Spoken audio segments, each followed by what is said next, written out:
Attorney, magandang hapon po. Magandang hapon po. Ano pong problema nyo? Opo, hindi, may ganito po. Sa sales po ako. Opo. Tapos, meron po kaming client na, na hardware. Since during the pandemic pa po yun, nag-start yung hindi nila pagbayad sa akin.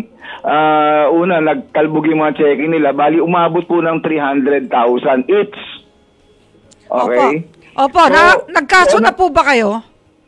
Ito nga po kasi yung boss ko, yung company namin, ayaw magkaso. Ang problema po, since ayaw nila magkaso, yung pagkakautang ng dalawang customer, sa akin naman charge. Kumbaga monthly, binabawasan ako ng 10,000 for that. Ay, hindi yun naman patas yun na kayo ang magdildil nun. O Yun kaya po, ang po nila ron, kasi nga raw po, ako yung ahente nun, so liable po ako.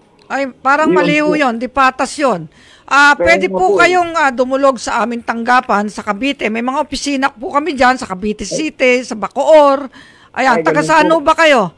Para po maareglo kayo, pagharapin kayo ng company nyo. Opo, at gayon din, yung nagkakautang, natin sa mediation and conciliation po. Ang problema po, napaka-conservative nitong company namin. Chinese po ito Chinese owned. Kaya nga huwag tayong pumunta sa korte. Sa labas ng korte muna tayo mag-usap. Pag-usapan muna ng paupo. Ibig kong sabihin sa inyo. Matutuwa yung Chinese company kung malalaman na ang PAO tutulong para po mabayaran yung utang na yan. Na hindi na mo naman utang. Bakit ikaw magbabayad? Di singilin yung nakinabang. Ganun po yun Hindi nga po, ang problema pa niyan, since napakalaki noon, 600,000, baka pagka mag-retire na ako, sa akin pa, yun, baka yung benefits na separation pay ko, maano pa. Maapektuhan. Affected pa.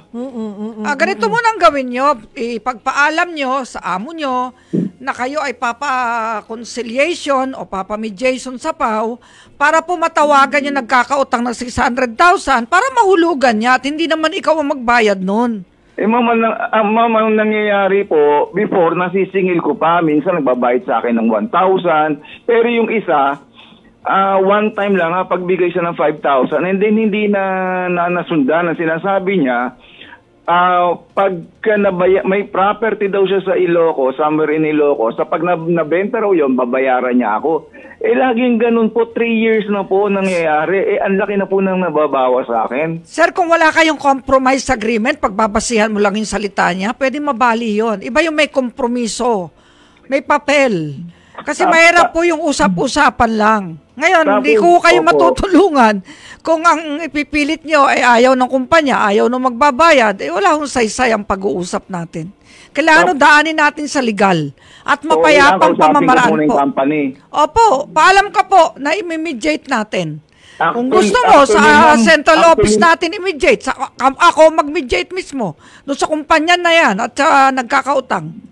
Actually, ma'am, yung sa barangay, ako pumunta doon sa barangay doon para kumuha yung ano po doon para yung certificate to file action? Yes, ma'am. Opo. Yun, nag-grant na ako noon. Ang problema, siyempre ako sasagot nung hearing noon para yung sa small amount claim, Small claims court.